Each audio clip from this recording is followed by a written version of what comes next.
What'd you guys think?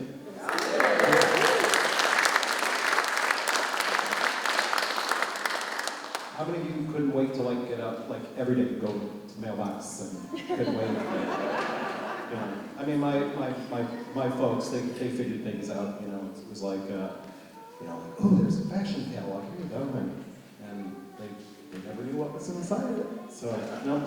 Deon, are you ready? Everyone. Deon, are you ready?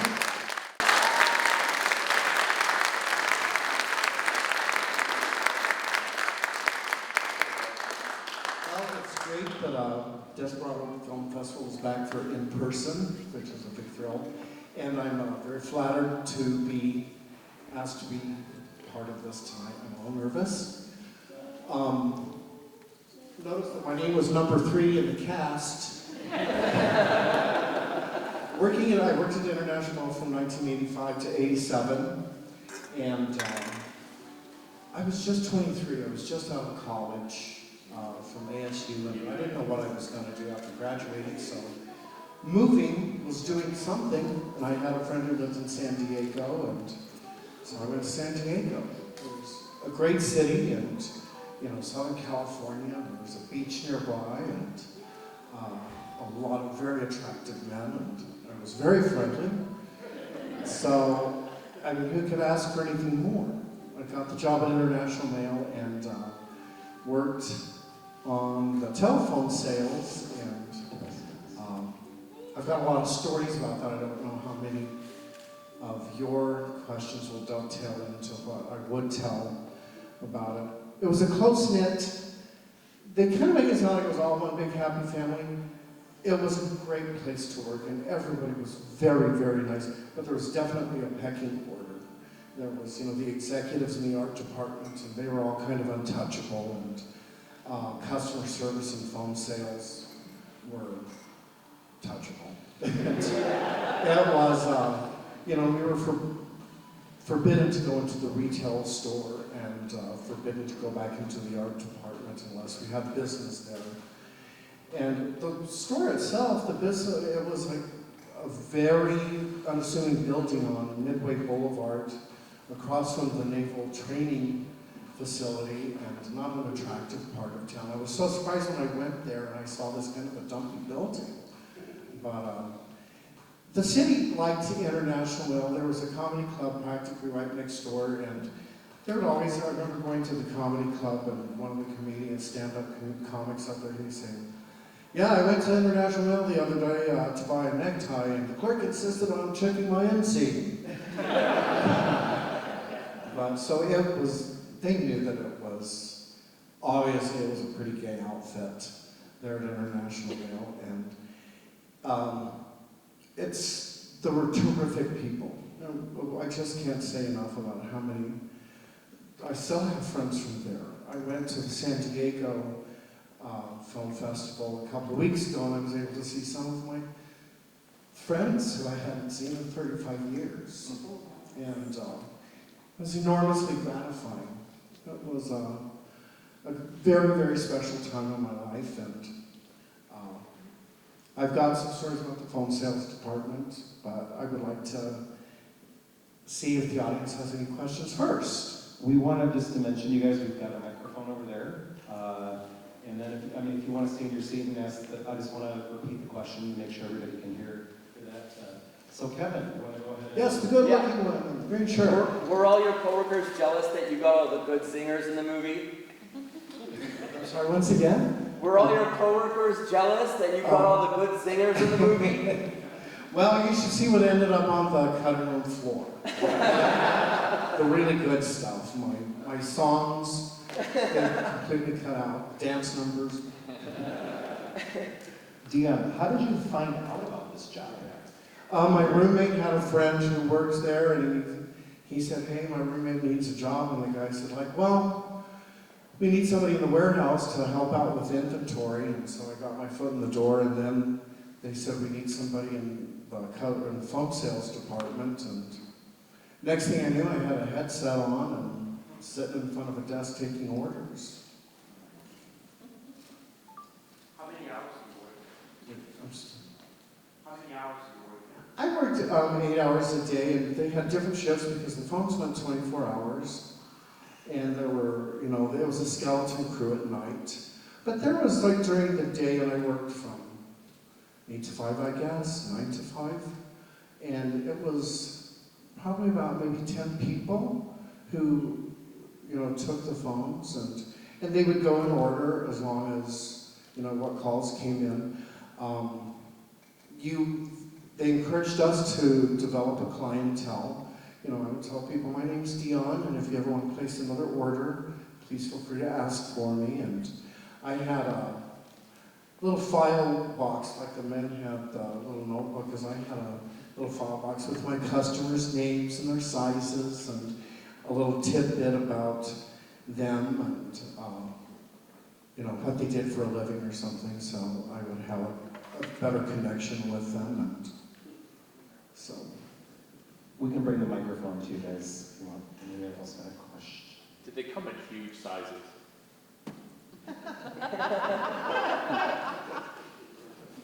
Did they come in really big sizes? Did what come? The clothes. Oh, well, it was the 80s. Everything was pretty baggy, and but there was some stuff. They would have all of the operators. They gave us a little class before each catalog came out, and they would show us all the merchandise, and we could tell the customers, like, well, this one's a little bit big, I'd probably go a size down, or like, this is actually much bluer than it looks in the catalog. And there were things that even as the operators, we'd be sitting there just like, who's going to wear this? And there were like some things that were particularly, outre, that we'd say like, hey everybody, I just sold one of the Timbuktu trench coats. Like, if there was like a real dog that, you just couldn't move, it was. Deon, you were in a lot of the segments in there. How did you hook up with the director to be able to be in the film as much as you were? I had spoken to one of my coworkers, and he had said, hey, there's some buzz that they're going to be making a documentary. And he said, Deon, you have the best stories. You remember so much about International Mail. And he said, can I have them call you? And so they called me, and then they flew me out to Los Angeles and put me up for the night, and they fed me. And I didn't get paid, but they interviewed everybody or me, and they interviewed us for like 3 hours. And so I was, it's always interesting. I watch this, and being as vain as I am, you wonder how, like, oh, I didn't include that story. That story was a much better one. Or like, oh, I don't like my delivery on that piece so much. But so that's how I got involved in it. And I kept telling myself, I was only there for 2 years. And they said, oh, but your stories are so good. Your stories are so good. And so that's how I got cast. Need the microphone here. That raises the question why you were only there for 2 years if you had so much fun and so many great stories. I went broke. They didn't do that. I didn't know what paying well meant. I didn't care. I was more, as long as I had a little bit of spending money for the weekend and, enough to pay, my car payment or rent and all that was fine by me. And there were some my roommates and I ended up not getting along. And I was actually homesick for Arizona. I'm from here. I went to ASU, and I just thought, San Diego was a different place back then than it is now. And so I just said, I hated leaving there. But when Hanover House bought it, it was just prior to my leaving. And it was a very good time to leave. It was a good exit. Mary Ann? Did they give you clothes to wear on weekends or something? No. They didn't give you We clothes? did get a small discount from the store, and once a year or twice a year they had a warehouse sale, and the employees got things for cheaper, more ugly clothes for less. Yes, sir. Tell us your craziest customer service story. Oh boy. Just one? Just customers. Okay, we could tell who, we all had our little favorites, customers, and you could tell who was spending extra time flirting on the phone. And we would write on a piece of paper and we'd pin it by their cubicle. We'd write the words, phone trimp.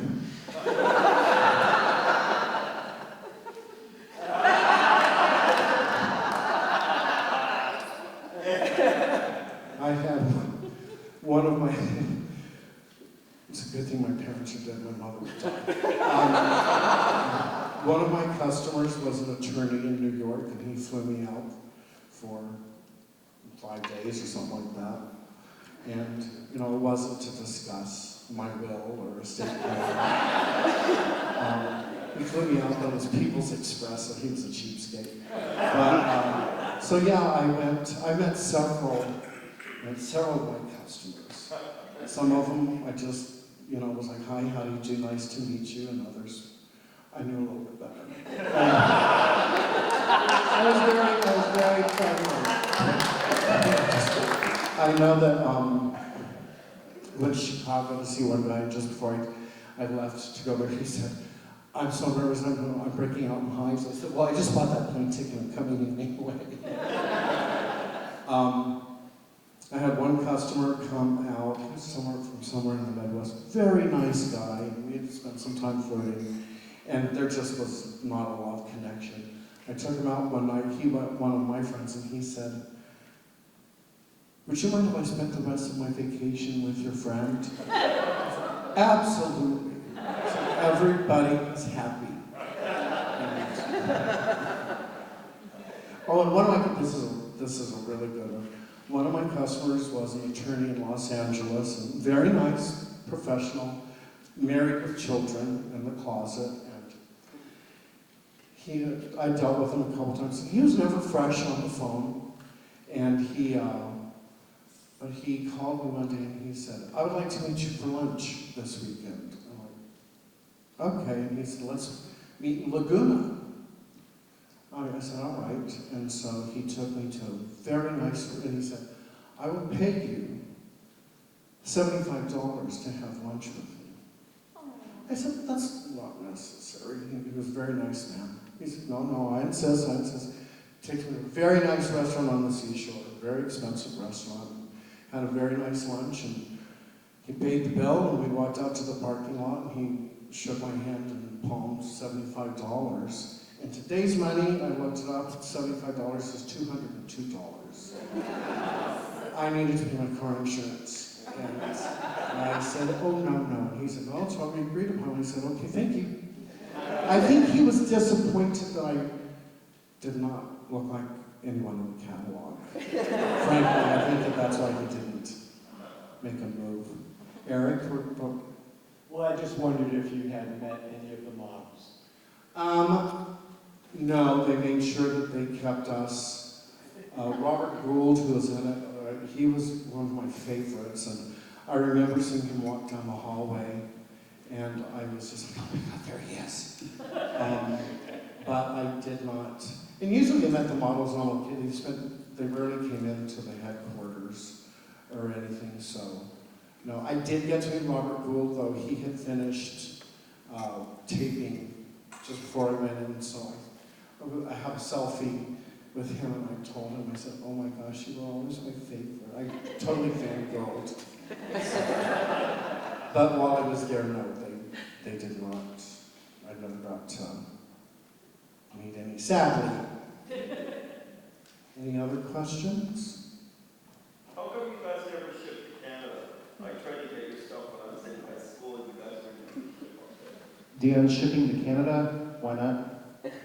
Shipping to Canada? Yeah. I have no idea.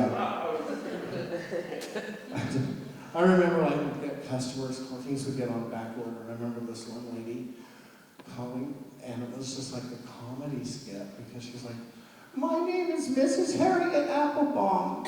I'm calling from Freehold, New Jersey. I'm wondering where my son's trench coat is. It's getting cold here, and it still hasn't arrived. I'm sorry, and That's all true. I said, I don't know, Mrs. Apple. Well, you'll have to call customer service. Oops, click. But you had a. Have any of the collections of clothes been saved, or have they all over time just been destroyed? I mean, they could say one piece was saved, for example, as a general matter, have they kept the collections or not? Deon, have any of the collections been saved at all over the years, or been preserved? There's been any preservation of any of the clothes at all?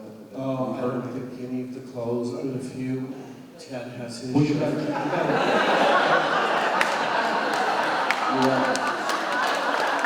This is for real. I can get a picture of you with your underpants after. Oh, please. Oh, I'd love to send it to the producers. They would really love it. So. Are you going to have them wear them? What? Are you having them wear Sure, them? why not? Any other questions? Observations? Would you like me to sing? Oh my gosh, we have something for you, Deon.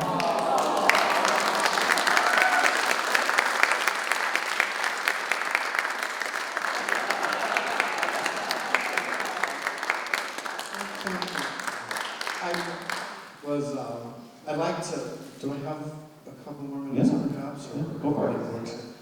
One of the art directors who, I think the statute of limitations is probably up, that I was talking to her when I was in San Diego, and the art director who they mentioned, Rick Ledford, who passed away, was a wonderful, wonderful man, but I was very, very new to a lot of things, but he was just sexually extremely active, and sometimes we'd all go out for a happy hour, and he would tell me absolutely the most vulgar, outrageous stories about fake slings, and I remember just being so shocked, and he just delighted in shocking me. And one of the other art directors, she said, oh gosh, she said, Rick and I, we would, go out and at night, and we'd call up some of the guys who wanted to model, and she said, we'd be sitting in the living room, we were doing speed, and we were telling the models to come over, and Rick would be telling them, like, take off all your clothes, take off all your clothes. And she would say, Rick, we can't do that. We cannot do that. But it was a different time. It was a different time. And a couple of my former customers, I actually still do keep in touch with, believe it or not. And I remember seeing also people, once in a while when I get to sneak through the art department, you'd stacks of mail every day of people who wanted to be models. And there were the Z cards and comps of professional models, people who were very attractive, and you just see the art directors just whittling down the file, and it was just like, not good enough, not good looking enough, not good looking enough. And anybody that I would be happy to go out with. But then you get pictures from usually like the Midwest and small towns, and people would take like a bunch of snapshots and they would Xerox them. And everyone says I should be a model, and everyone, they'd send in like a black and white Xerox of snapshots. Or, girlfriends would say, I think my boyfriend is the cutest boy at Carson High. And she would send in their prom picture together, or, an Olin Mills photograph of the boyfriend and a butterfly bow tie. It was sweet. We didn't make fun. It was just like, oh, they know nothing about this business. No.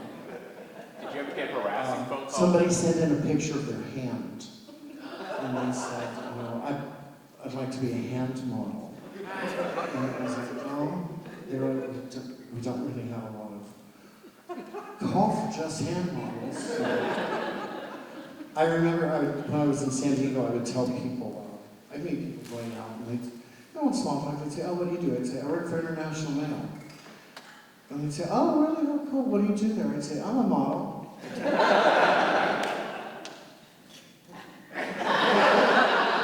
Oh, really?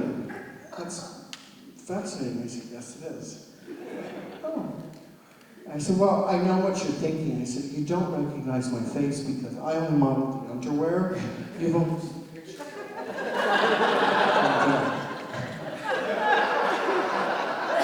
That's not true. Seriously, there was not enough. Did you ever get harassing phone calls?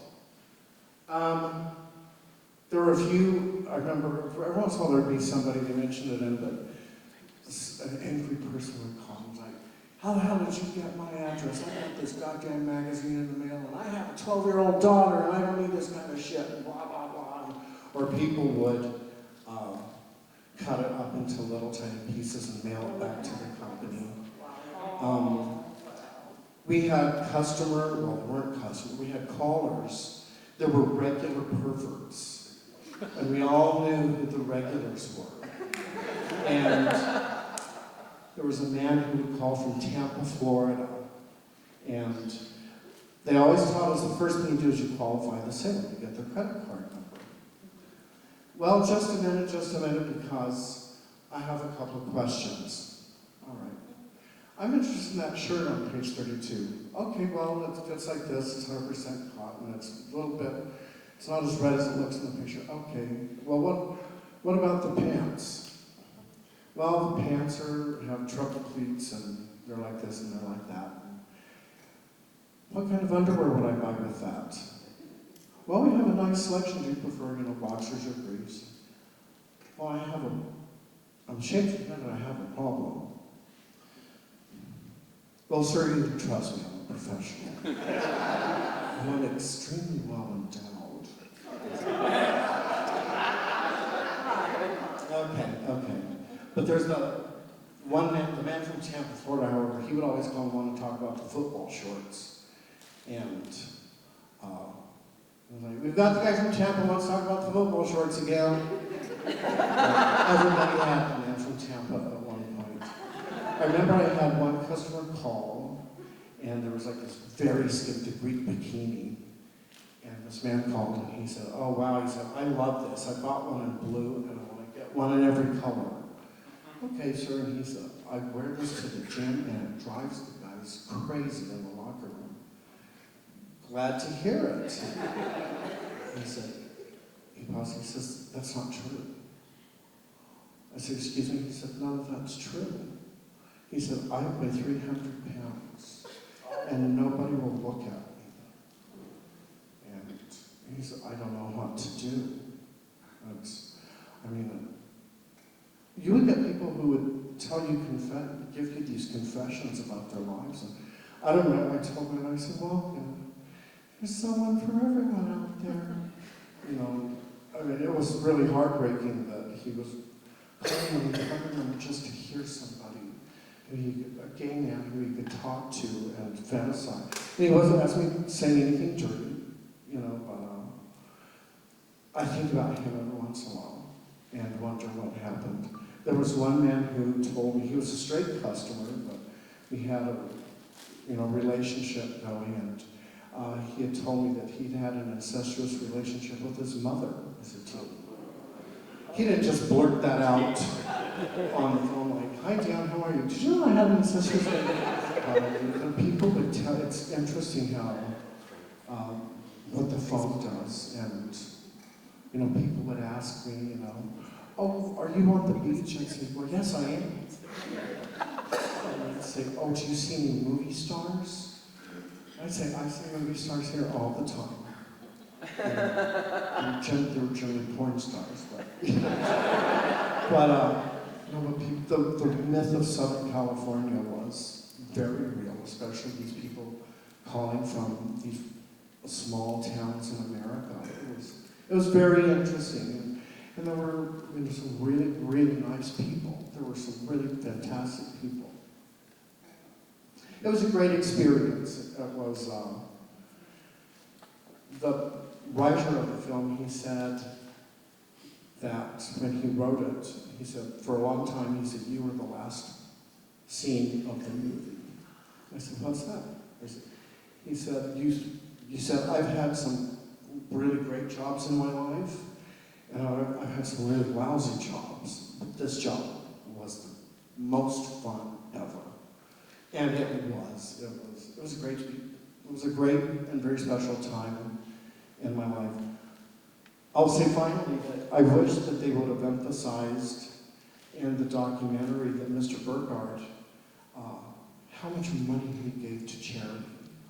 He was extraordinarily generous, and I didn't know until he gave vast amounts of money to the San Diego LGBTQ Center and homeless shelters and I don't know, many charities. He left his house to some charity too. His whole house in Point Loma. But a very generous man and extraordinarily kind. He was, I remember, he was one of a kind. Everybody loved him. The documentary almost didn't get made because they wanted to get Gene Burkhardt, of course, and he said, he was so casual and easygoing. He said, I just don't know if anybody wants to hear the story. And he said, well, I won't do it unless Gloria does it. And they'd ask Gloria, and she'd say, well, I won't do it unless Gene does it. And they finally got them to sit down, and they agreed to talk. And so that's how you see what you see. So, thank you, Deon. Now I'd like to sing a few of Jim Garland's biggest hits for you, so please listen. Thank you very much. You guys, thanks so much for coming out. We hope to see you over the weekend.